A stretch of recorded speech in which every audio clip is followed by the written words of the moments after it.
They're very balanced with what they do.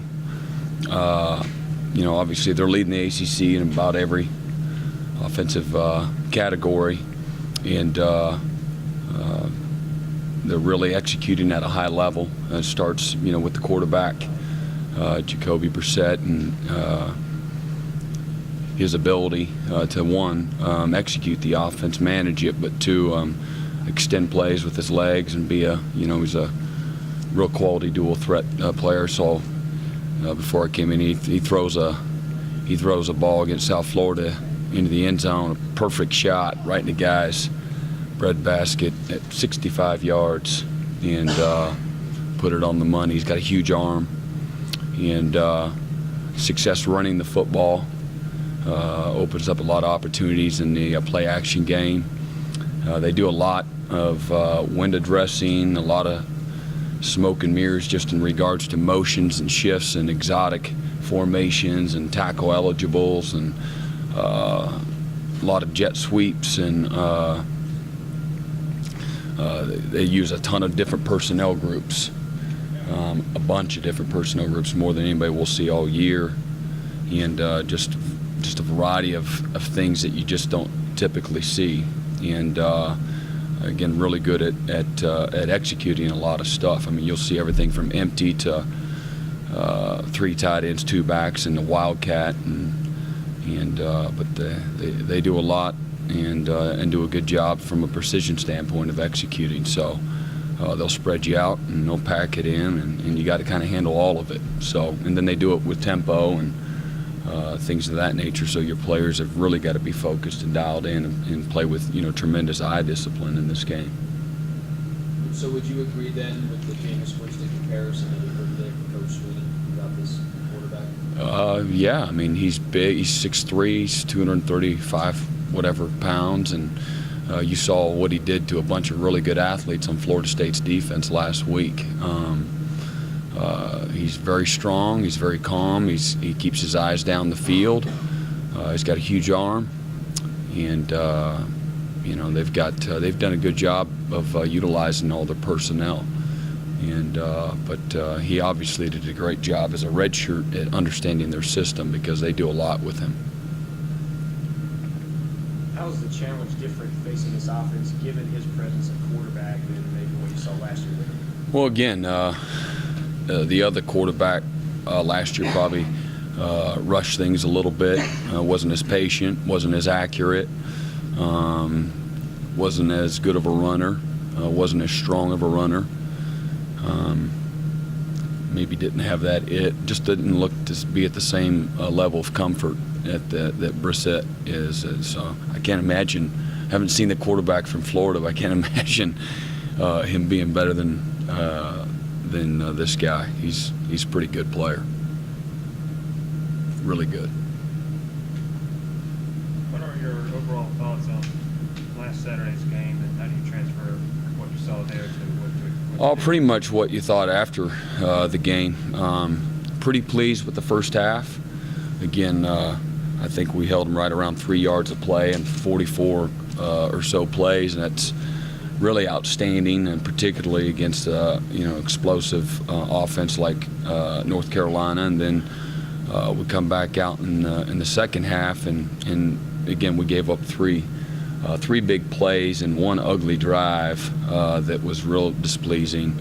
So in a hurry, everything gets pretty skewed. And so I try to keep a perspective on things, and obviously you're still incredibly disappointed with putting that kind of a product out on the field, starting with us as coaches, and the simple, again, jailbreak screen. They gain over 100 yards on 2 of those plays and 2 touchdowns. I put us in a tough call on the first one. And so really I can't say, well, our guys weren't focused on that play, or we weren't ready on that play. It was a bad call. It was a tough call. It was a zero blitz, and they hit it just right. And then the other one was just very displeasing at every level. The other jailbreak that goes for 75, I don't think we tagged him. We're better than that. I know that we are. and we'll work on from a fundamental standpoint and structure standpoint, defending it better, because that won't be the last time that we see that play. And then we had the boot play, just total lack of discipline on two players' parts, and our job as coaches is to get them to play with better discipline. And a short yardage situation, that's what you're going to get: run and play action, and guys that are responsible for playing the run need to play the run, and guys responsible for playing the play action need to do that. On one side of the formation where they leak guys out, we did a very good job of covering the eligibles. On the other side, obviously, we did a terrible job at covering the eligibles, and that goes for 70. And then we got a great chance to make a great goal line stand on 4th and goal. We just had a mental bust, and we have nobody rushing. We cover them for whatever it is, 5-6 seconds there, and guy breaks away free and scrambles and gets open. So at the end of the day, they scored, and that's disappointing. But there's some actual good in there, and then just sloppy. God, boy, we put the last drive. They went right down the field, and that's probably the most disappointing drive. The 75-yard jailbreak was a bad display of defense, and then that drive, and then at the end of the day, you score 28 points and all that, and about 7 or 8 completions for about 300 yards. So it was all bad. So again, our guys have, first and foremost, to fix and rectify issues, problems. Guys have to own it, and then us coaches have to correct it and teach it and put it back in front of them, and hopefully we'll execute better. And for a couple guys, I think it was humbling, and appreciate the responsibility that was taken there, and so we'll go back and go to work again, and hopefully, we won't have those types of lapses. Played a lot of nickel D against North Carolina. You see a lot of the same stuff as you say. Well, at different, like I said, they use all the different kinds of personnel groups. So you got to try to, hopefully, you match them up. They went no huddle, and we were a little bit late on last week, and we were a little bit late matching the personnel. So we didn't have personnel against heavy personnel one time. Matched up, and but that's, if they bring in the bigs, you want to bring in the bigs, and if they bring in the speed, you want to try to match up that way as well. So we'll depends on what they do. You have to kind of match up based on what they want to major in. So The way Gary has played, Mhm. especially in the first half against UNC, are you comfortable with him getting the lion's share out of the quarterback? yeah, he did excellent. What I like, and he's got all kinds of other issues within the game. He produced, played well. He's got to keep improving fundamentally, but was super competitive. Had a great attitude.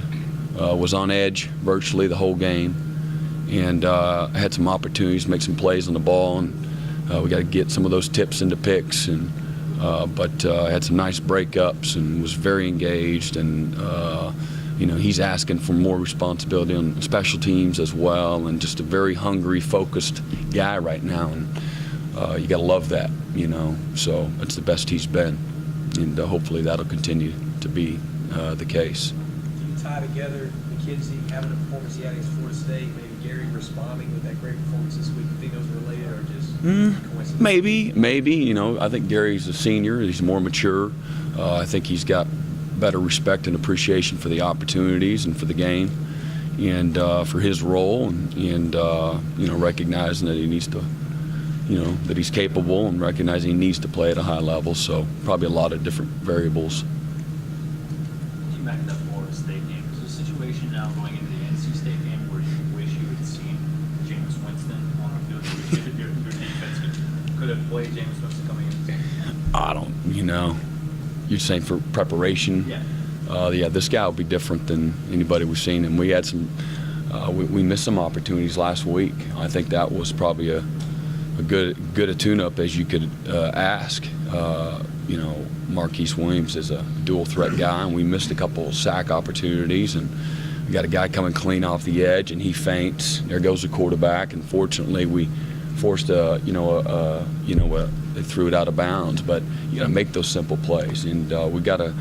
And again, that's my job. I call it pressure. Here's your technique that you got to use, and we preach it and coach it and teach it, demand it, and we got to be better at at executing it, and understanding where our help is, things of that nature. Because this guy, as you saw on the TV copy, I mean he can really extend plays, and so. I think we got a good tune-up last week.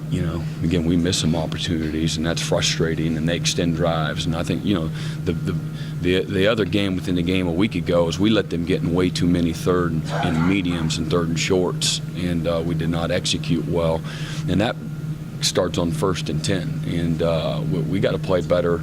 We just weren't quite as sharp. We're letting them fall forward for 4 yards on 1st and 10, and it's 2nd and 6, then it's 3rd and 2.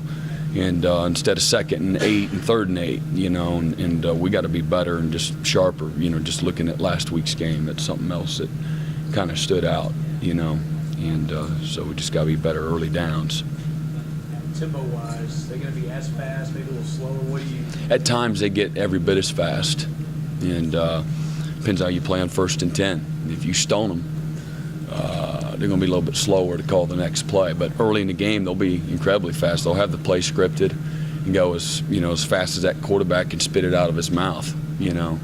Wristband 1, wristband 2, wristband 3, up to whatever it is, scripted 15 plays or so, and they'll see what works and go back to it if it did, and see how we're defending certain things and certain sets, and see they'll have all kinds of exotics and things that we haven't worked out in those first 15 plays. So everybody bring their mouthpiece, and brace yourself. So hopefully our guys will apply concepts and match the focus, the intensity, and the aggressiveness, because they'll be very aggressive in their play calling, particularly early in the game. And again, how we're playing, how they're playing will dictate that tempo from there on out. But they want to go fast, as evidenced by Coach Dorn's press conference and his comments regarding Florida State defenders. And Dave and I go way back from a long time ago, and he's a old linebacker coach himself and a defensive coordinator, and he knows things that can stress out a defense. So he's going to put those things in the offensive game plan, and that's why he hired Canada to run his offense. What is it about tempo teams that change personnel a lot? Do you think that slows down when they start getting concerned with matching personnel and things like that? Does that help you in terms of giving you a few extra seconds to manage? It certainly can. Yeah, certainly can.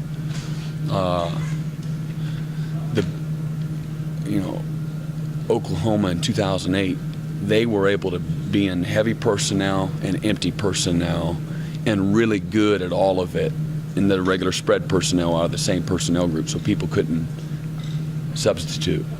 And teams that allow you to run guys in and out, obviously that doesn't hurt you. So it's all, again, managing, be able to get your hands, or at the end of the day, play with some discipline, play with some technique, and be assignment sound, and hopefully those types of things, that's countering the tempo. And so, all right. Appreciate it. All right. Got it.